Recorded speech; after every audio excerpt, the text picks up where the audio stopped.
Tra i tantissimi racconti che nella filosofia indiana servono ad illustrare degli insegnamenti profondi, ce n'è uno in particolare che mi ha colpito ed è una storia che serve ad illustrare quello che è il significato profondo di Maya.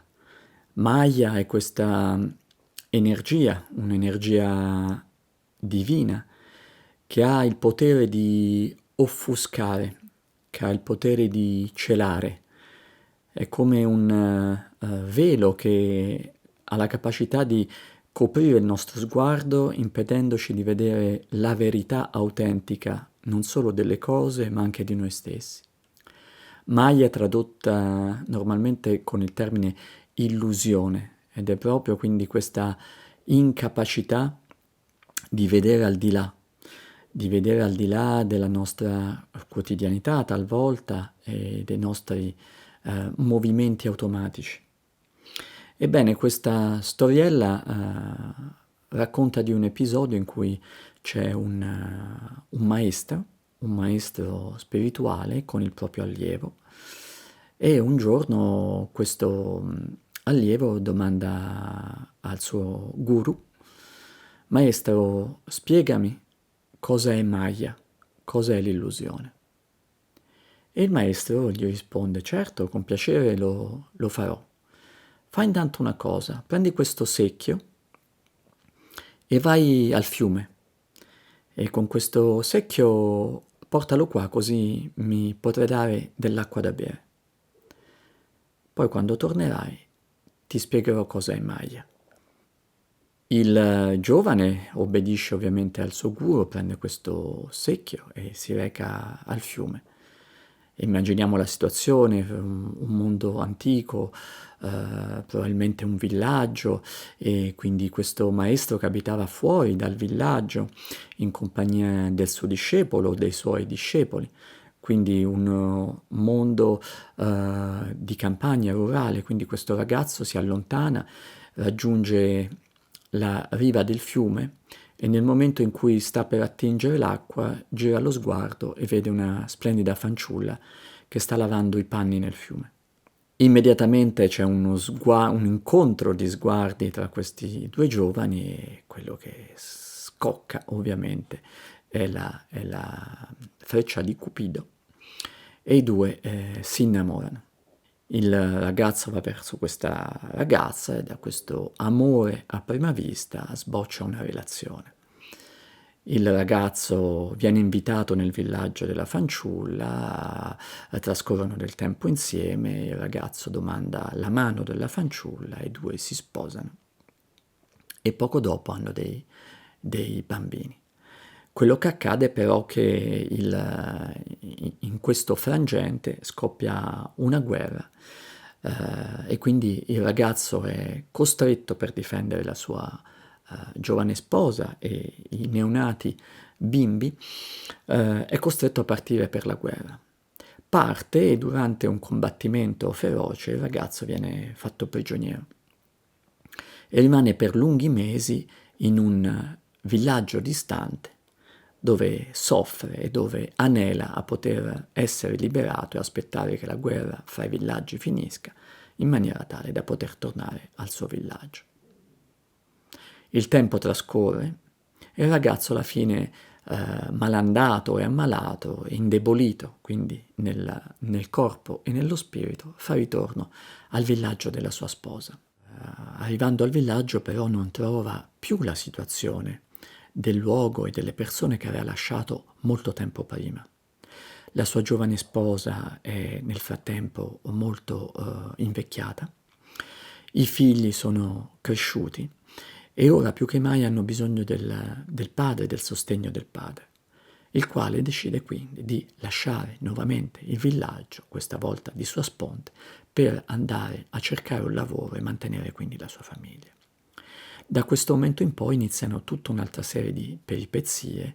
Il giovane che non è più giovane, trovando lavoro, viene ingannato, dopo essere stato ingannato trova altri lavori e alla fine, dopo questa serie ininterrotta di avventure, il giovane, non più giovane, si trova ad andare al fiume. Così, sovrappensiero, si trova ad andare al fiume, anche qui si ritrova con un secchio in mano per prendere dell'acqua.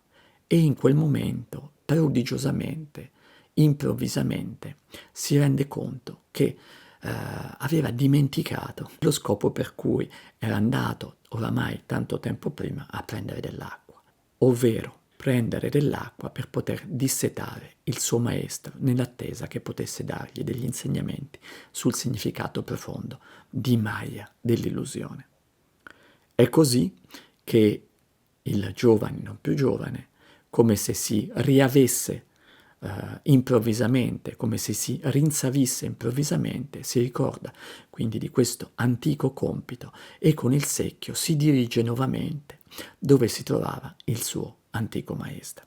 Il maestro ovviamente è ancora lì ad aspettarlo e gli dice semplicemente: posa il secchio, siediti qui vicino a me. L'insegnamento l'hai ricevuto. Ora hai capito che cosa è Maya.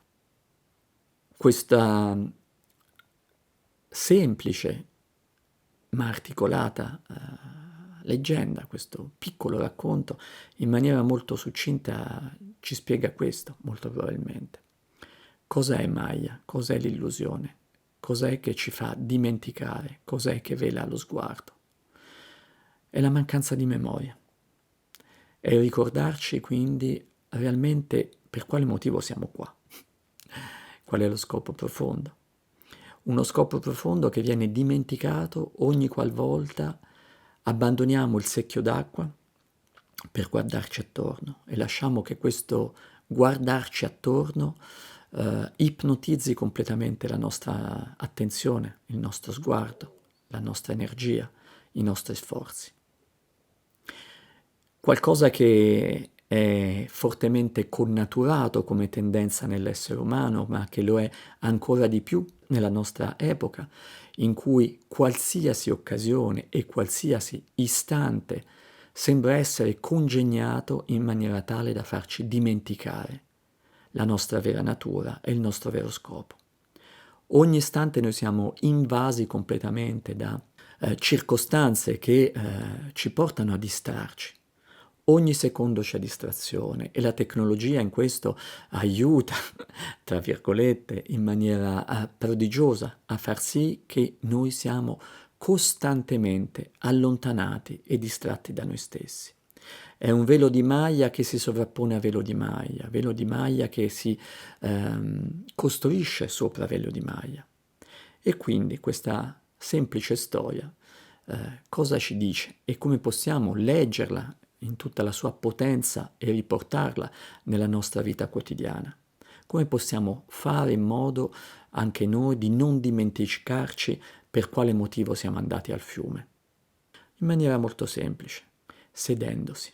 Se il ragazzo molto probabilmente invece di guardarsi intorno avesse posato il secchio, si fosse messo seduto e si fosse poi concentrato unicamente nell'attingere l'acqua e mantenere questa attenzione, cioè di riportare l'acqua al suo maestro, molto probabilmente non si sarebbe distratto.